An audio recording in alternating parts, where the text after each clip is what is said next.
બનાસકાંઠામાં 2 દિવસ પડેલા ભારે વરસાદને કારણે વિવિધ વિસ્તારો જળમગ્ન થઈ ગયા છે, ત્યારે ભારત પાકિસ્તાન ઇન્ટરનેશનલ બોર્ડર વિસ્તારમાં પણ સ્થળ ત્યાં જળની સ્થિતિ સર્જાઈ છે। ન્યૂઝ 18 ગુજરાતીની ટીમ સુઈગામ નજીક બોર્ડર પર આવેલા નડાબેટના રણમાં પહોંચી, જ્યાં અલગ જ નજારો જોવા મળ્યો। વરસાદના પગલે નડાબેટનું અફાટ રણ દરિયામાં ફેરવાઈ ગયું છે। સૂકો ભટ્ટ રણનો વિસ્તાર જાણે દરિયો બની ગયો હોય એવા દ્રશ્યો જોવા મળ્યા છે। રણમાં જ્યાં જુઓ ત્યાં પાણી જ પાણી જોવા મળી રહ્યું છે। ठंडा पवन फूंकाई रहा है ने वातावरण आह्लादक बनी गયું છે। આવો દુર્લભ નજારો જોવા દૂર દૂરથી પ્રવાસીઓ નડાબેટ પહોંચી રહ્યા છે। પ્રવાસીઓનું કહેવું છે કે તેઓ રણ જોવા આવ્યા હતા, પણ વરસાદને કારણે રણ દરિયો બની ગયું છે અને વાતાવરણ પણ આહલાદક બની ગયું છે, જેથી દરિયાકાંઠે આવ્યા હોય તેવો અનુભવ થઈ રહ્યો છે। હું ભરડવાથી નડાબેટ અહીંયા દર્શને આવ્યો હતો અને અહીંયા એકદમ સૂકું ભટ્ટ હતો। એના અત્યારે વરસાદના કારણે આખું દ્વારકા જેવું લાગી રહ્યું છે। એના માટે અમને બધો ખુશીનો માહોલ અહીંયા જોવા મળી રહ્યો છે। અહીં વરસાદ બહુ આવ્યો છે, અહીં નજારો દેખવા લાયક છે। અહીં દીવ દ્વારકા જેવો માહોલ થઈ ગયો છે।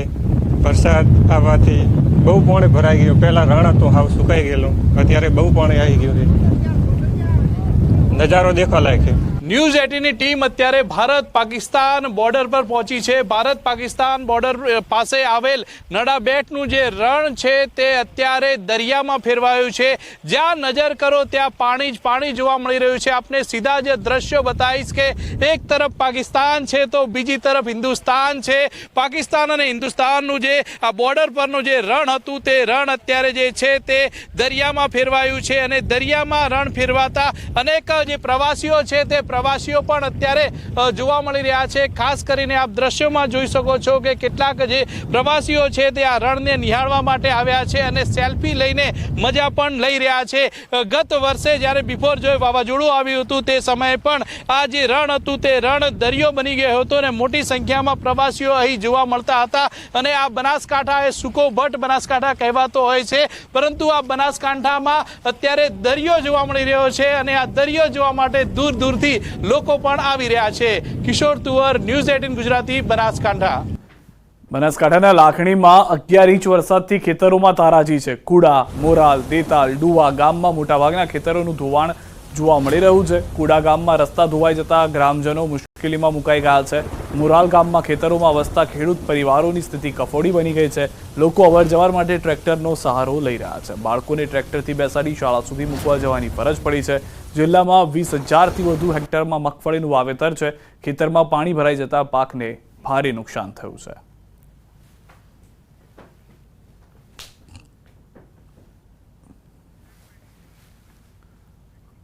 અમદાવાદ શહેરમાં વરસાદી માહોલ વચ્ચે ભૂવો પડવાનો સિલસિલો યથાવત છે। પૂર્વ અમદાવાદમાં 2 જગ્યાએ વરસાદથી ભૂવા પડ્યા છે।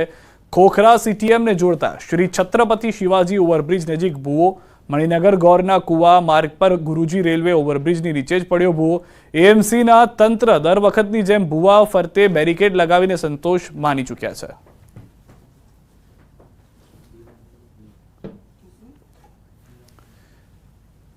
તાપીના વાલોડ પોલીસ મથકમાં ફરજ બજાવતા ટીઆરબી જવાનની સરાહનીય કામગીરી જોવા મળી। ટીઆરબી જવાને પાણીમાં તણાતા વૃદ્ધનો જીવ બચાવ્યો છે।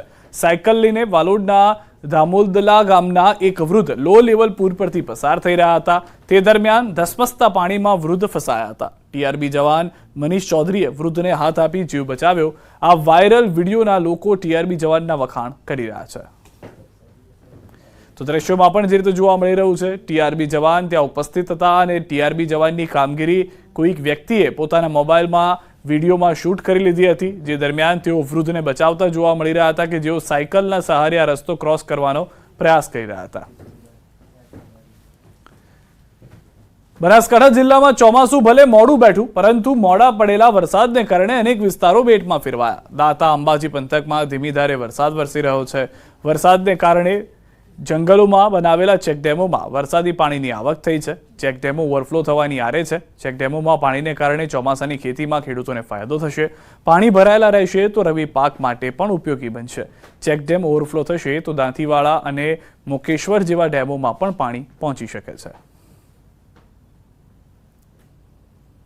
જે ચોમાસું જે છે આ ચોમાસું બનાસકાંઠા જિલ્લામાં 10 દિવસ મોડા શરૂ થયું છે અને ચોક્કસપણે બતાવીશ કે તેમાં પણ દાંતા અને અંબાજી પંથકમાં જે વરસાદ શરૂ થયો છે એ પણ મોડા શરૂ થયો છે, પણ ચોક્કસપણે જે આ ચોમાસાની શરૂઆતમાં જે 2 થી 3 દિવસ જે ભારે વરસાદ પડ્યો છે તેના પગલે જે અનેક વિસ્તારોમાં પાણી ભરાયેલા જોવા મળે છે ને તેમાં પણ ખાસ કરીને બતાવીશ કે અંબાજી પંથકમાં જે ચેક ડેમ બનાવવામાં આવ્યા છે, જે આપણે બતાવીશ ચોક્કસપણે જે ચેક ડેમ છે એ અનેક ચેક ડેમોમાં પાણી ભરેલા જોવા મળી રહ્યા છે અને જે આ ચેક ડેમો સૂકા ભટ્ટ પડ્યા હતા, આજે આ ચેક ડેમો પાણી ભરાતા ઉપર થઈને પાણી ચેક ડેમની ઉપર થઈને વહી રહ્યા છે અને ચોક્કસપણે કહી શકાય છે કે આજે વરસાદ જે છે આ વરસાદના પગલે જે ચેક ડેમ ભરાય છે તેના કારણે છે જંગલમાં જે છે લીલોતરી પણ છવાયેલી જોવા મળી રહી છે અને હું તો એવું માનું છું કે ચોક્કસપણે આજે ચોમાસાનો વરસાદ છે, હજી આખું ચોમાસું બાકી છે ત્યારે આ હજી જે ભારે વરસાદ પડશે અને જેટલો પાણીનો વધારે સંગ્રહ થશે તે ચોમાસામાં પાણી ભરાયેલા જે છે એ આજના શિયાળામાં જે છે શિયાળામાં એટલે કે રવિ પાક જે ખેડૂતો લેતા હોય છે તેમાં ચોક્કસપણે આ ભરાયેલા ચેક ડેમો છે એ આશીર્વાદરૂપ સાબિત થશે. મહેન્દ્ર અગ્રવાલ, ન્યૂઝ 18 ગુજરાતી, અંબાજી. આ તરફ ભાવનગરમાં લાયસન્સ માટે આપેલા મેન્યુઅલ સ્લોટમાં ઘટાડો કરાયો છે. આશરે 100 જેટલા સ્લોટને ઘટાડવામાં આવ્યા છે. ગત વર્ષે 240 જેટલા હતા સ્લોટ, જે આ વખતે 140 થઈ ગયા છે. આરટીઓ કચેરી પર ભારણ વધી ગયું છે. લાયસન્સ કાઢવા વધુ સમય રાહ જોવી પડે તેવી સ્થિતિ ઊભી થઈ છે. સ્લોટમાં ઘટાડો કરતાં વેઇટિંગ વધી ગયું છે. લાયસન્સ કઢાવવામાં અત્યારે અંદાજે 1 મહિના સુધીનું વેઇટિંગ છે. સ્લોટ મેળવનાર લાયસન્સ પ્રક્રિયા માત્ર ઓનલાઈન કરી શકે છે. મેન્યુઅલ ટેસ્ટ આરટીઓ કચેરી આવીને આપવાની રહે છે. ત્યારે સ્લોટમાં ઘટાડો કરતાં આમ નાગરિકોને હાલાકીનો સામનો કરવાનો વારો આવ્યો છે. 4 વ્હીલર ટેસ્ટમાં સ્લોટ ઘટાડવામાં આવેલા છે. હાલ 1 મહિનાનું વેઇટિંગ છે અને વડી કચેરી દ્વારા 140 કરવામાં આવેલા છે અને 2 વ્હીલર અને 4 વ્હીલરના અલગ સ્લોટ થાય તે માટે કામગીરી ચાલુ છે. 2 વ્હીલર 4 વ્હીલરના અલગ અલગ સ્લોટ થશે, જેથી આગામી સમયમાં સ્લોટ વેઇટિંગ પીરિયડ ઘટશે એવી આશા છે. પાલનપુરમાં જર્જરિત ઇમારતોને લઈ સ્થાનિકોમાં ભય ફેલાયો છે. ચોમાસાની શરૂઆત થઈ ગઈ છે અને શહેરમાં અનેક જર્જરિત ઇમારતો આવેલી છે. દિલ્હી ગેટ, પથ્થર સડક, ઢુંડિયાવાડી, ગુરુ નાનક ચોક, જૂના બસ સ્ટેન્ડ રોડ સહિતના વિસ્તારોમાં અનેક જર્જરિત ઇમારતો છે. આ જર્જરિત ઇમારતોના 15 થી 17 જેટલા લોકોને પાલિકાએ નોટિસ આપી સંતોષ માની લીધો છે, પરંતુ જર્જરિત ઇમારતોને ઉતારી લેવાની કે અન્ય કોઈ કાર્યવાહી પાલિકાએ નથી કરી. ચીફ ઓફિસરનું કહેવું છે કે આવી ઇમારતોનો ભયજનક ભાગ અમે ઉતારી લેતા હોઈએ છીએ, પરંતુ આમાં લાંબી કાર્યવાહી કરવામાં પંચનામા સહિતની પ્રક્રિયા થતી હોય છે. માલિકોના માલ સામાનની ચોરીની ફરિયાદો થઈ શકે છે, જેથી ઉતારી લેવાની કામગીરી નથી કરાતા.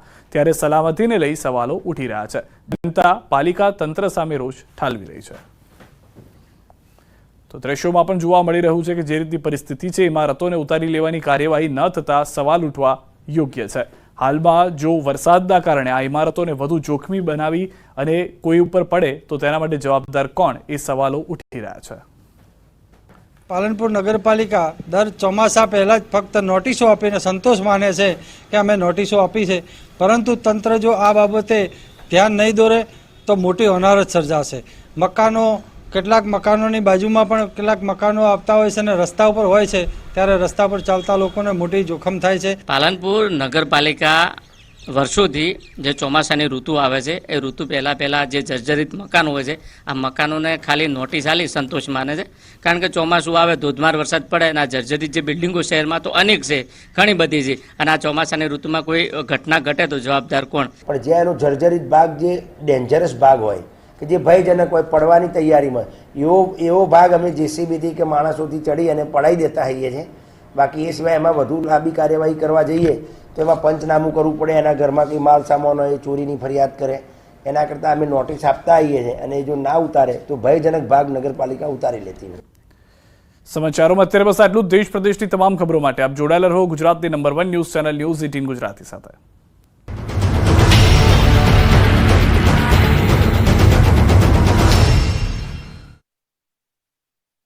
लूबी पंप्स, फ्लो नहीं फोर्स.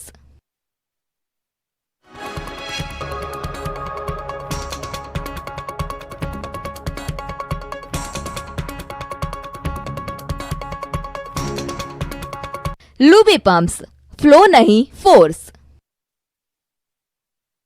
सही कहा। મુશળધાર મેઘાના કારણે ખેતર, ઘર, ગામ, રોડ રસ્તા બધું જ જળમગ્ન જોવા મળી રહ્યું છે. અનેક ઘર પાણીમાં ડૂબી ગયા છે, જેના કારણે લોકો ટેરેસ પર રહેવા મજબૂર બન્યા છે. આકાશી આફતના કારણે ગામમાં 2 દિવસથી વીજળી ગુલ થઈ ગઈ છે. ભારે વરસાદના કારણે અનેક વીજ પોલ ધરાશાયી થયા છે. બીજી તરફ ગામમાં પાણીએ સામ્રાજ્ય જમાવી લેતા લોકોનું ઘર બહાર નીકળવું મુશ્કેલ બન્યું છે. કેટલાક ઘરો તો એવા પણ છે કે જેમના ઘરે અનાજ ખૂટ્યું છે, લોટ ખૂટ્યો છે, કરિયાણું બધું જ ખૂટી ગયું છે અને જેથી તેઓ આસપાસના લોકોના ભરોસે છે. માત્ર ઓસા જ નહીં, બાલાગામ, ફુલરા, લાંગડ સહિતના ગામડામાં જળબંબાકારની સ્થિતિ સર્જાઈ. ભારે વરસાદથી ગામ બેટમાં ફેરવાયું, જનજીવન ઠપ થયું. અહીં ઘરની બહાર નીકળવું હોય તો ટ્રેક્ટર લઈ અને નીકળવું પડે. ગીડમાં મેઘરાજા એવા